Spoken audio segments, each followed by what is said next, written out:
Colorado Governor John Hickenlooper seems to have changed his tone regarding pot legalization in his state. Now, in the past, he's called voters in Colorado reckless for approving legal weed. He said if he had a magic wand, he would reverse the decision. But like I said, his views have definitely softened recently. Now, during a recent panel discussion here in LA, Hickenlooper said, quote, "If I had that magic wand now, I don't know if I would wave it. It's beginning to look like it might work." Lupensteiner. Hickenlooper. Margaret, sorry. Anyways, if you compare what he's saying now with what he said not very long ago, we're talking about two different people. I mean, it's ridiculous. The predictions that he made, and a lot of other people in his state. Now, I'm only talking about him because he's the governor. This is a big deal, right?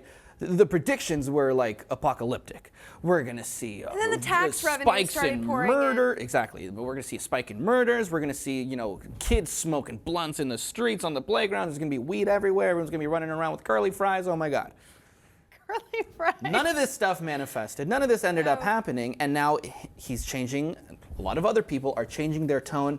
I'm just saying this is a big one because we're talking about the governor, the guy who runs this state and represents the people, the same guy who's calling his people reckless for approving this bill in the first place. Now, Colorado's killing it at the moment. They got a 4.2 unemployment rate, the highest, or I guess the lowest, amongst any other state in the country. We see a lot of companies, high-tech companies, moving into Colorado. Small towns that were once teetering on the edge of, on the brink of bankruptcy, being brought back by these tax revenues that are being, brought in by legal marijuana.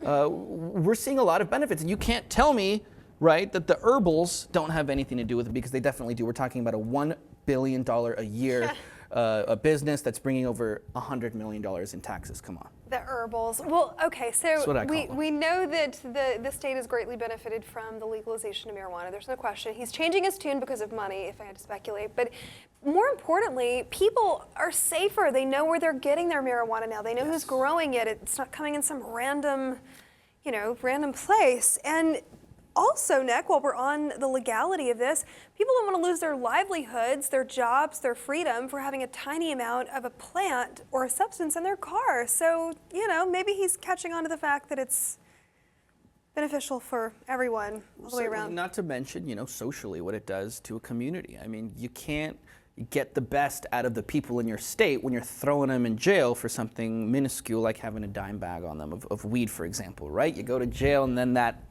starts that endless cycle of being in and out of jail your whole life, You're right? A felon. You're right. a felon. And so we eliminate those things, not to mention racially. That disproportionately affects poor Black and Hispanic males. We know that. That's what every study says. Smoke weed, the same as at the same rate. They're just not right. Exactly. So I'm glad to see people like the Hickenmeister coming out right now and changing their tone. And look, I don't blame him, right? This is something that's new. Okay, I'm from a different generation.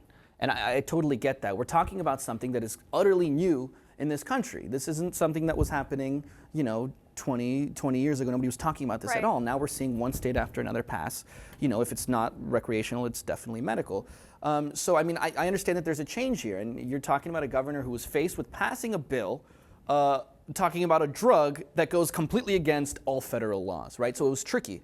So I'm not being like, oh, you're a hypocrite.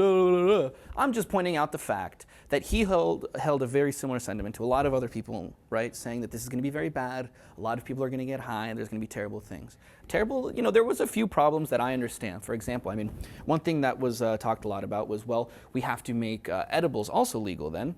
And people don't have experience with edibles. We're going to have a lot of people freaking the fuck out because they're going to eat too much and they're going to do something stupid. They're going to jump off a cliff or something. There were a few high-profile cases where somebody was murdered or something did happen, but to the extent that they were predicting the amount of children smoking weed in the streets, all these terrible things that were going to happen, the society's going to go to shit.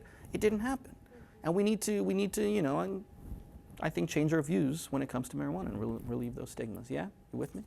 Agree? I mean, Orville Redenbacher is onto something with his state. He is. Hickenlooper. Hickenlooper. Good guy though, apparently.